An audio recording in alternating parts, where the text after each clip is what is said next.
Hi boys and girls. Today I want to show you some examples of meaningful endings. And then I'm going to have you choose two to try out in your writer's notebook. Okay. So one of the first ones that I have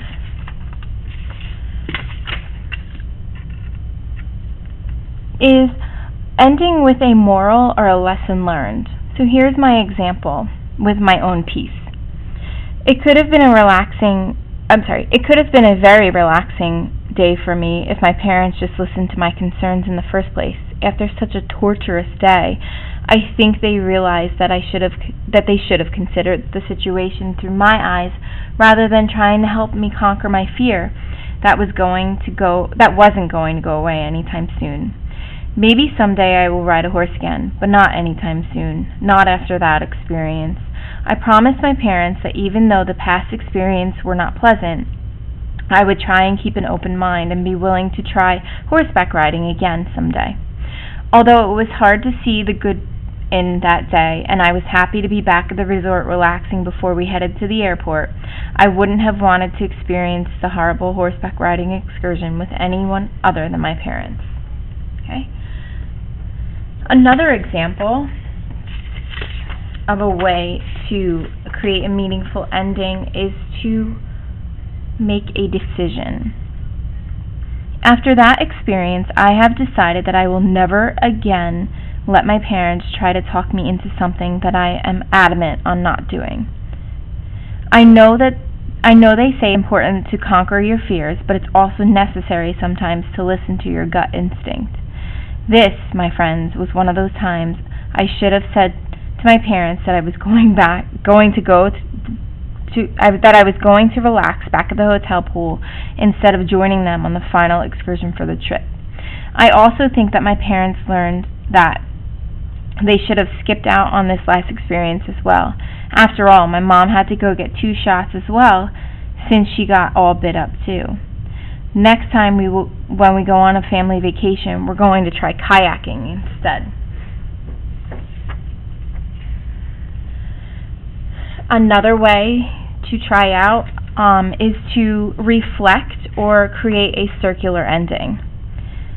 I'll never ride a horse again, not after the time I fell off and bruised my hip at that birthday party, not after the horseback riding excursion.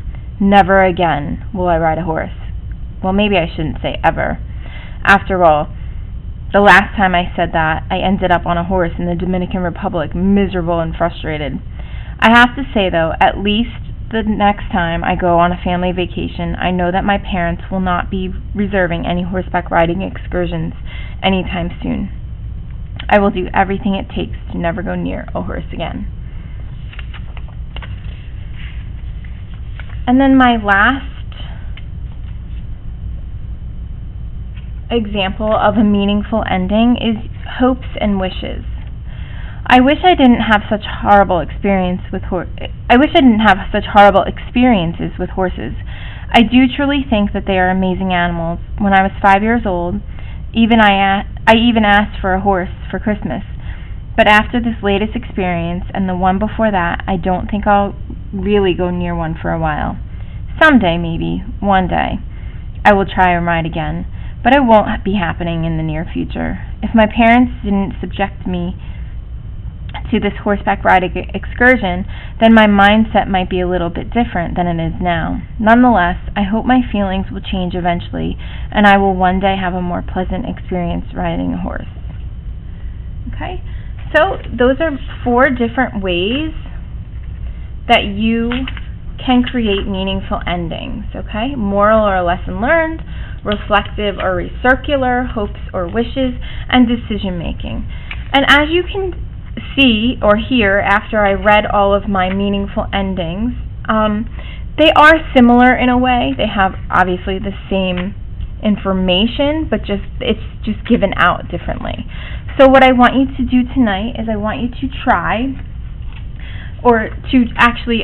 to watch this video and then review the examples. That you have them in front of you, and I want you to choose 2 out of the 4 endings to try in your writer's notebook. Okay?